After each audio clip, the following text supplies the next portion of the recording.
The historic performances of a swimmer at the University of Pennsylvania are getting a lot of attention and fueling a debate over transgender athletes in college sports. That's right. Leah Thomas, a transgender woman who previously competed for 3 years on the men's team, has set school and national records in women's swimming since coming out as trans in 2019. NBC Out reporter Jo Yurcaba has been following this story and joins us now. Jo, good morning. So tell us about these records that she's set. That's part of what's drawing this attention, and then the reaction within the world of college sports.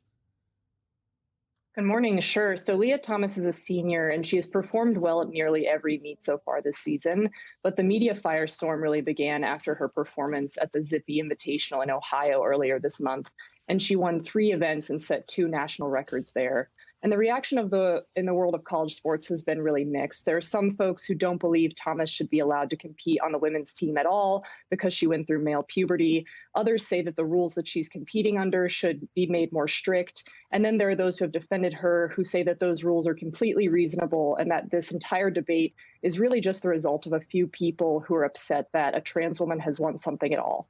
Leah, Jo, let's talk about some of the rules. Leah had to meet certain standards to compete on the women's team, which are enforced by the NCAA. What are those rules? How do they compare to other major sports governing bodies like the Olympics Committee?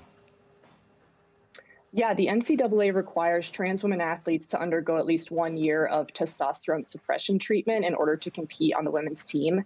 And Leah, when she began competing in November at the start of the season, had completed about 2.5 years. And those guidelines are actually on the more strict end in terms of guidance set by sports governing bodies. The International Olympic Committee previously had similar guidance. It put a limit on athletes' testosterone levels and required some of them to undergo treatments. But the IOC released a new framework in November where it actually described those treatments as sometimes medically unnecessary without there being really clear scientific data that addresses the specific athletes and the sport in consideration. So the IOC has actually shifted the burden of proving that there is or isn't an advantage from the athlete onto the sports governing body, which is in contrast to the NCAA policy.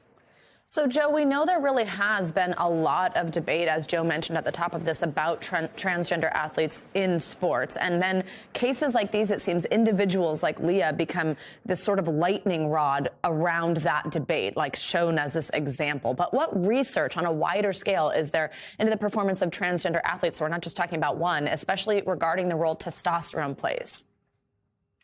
Right. Yeah, there's actually very, very little research. I talked to Joanna Harper, who's a trans runner and researcher who's studying the effects of hormones on trans athletes now in England. And she released the first and only published data on trans athletes in 2015. And it evaluated the race times of 8 trans women distance runners after they had transitioned.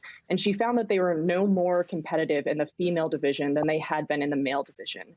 And then there's one other often cited study published last year in the British Journal of Sports Medicine, which found that transgender women in the Air Force perform better on fitness tests after 1 year of hormone therapy when compared to cisgender women.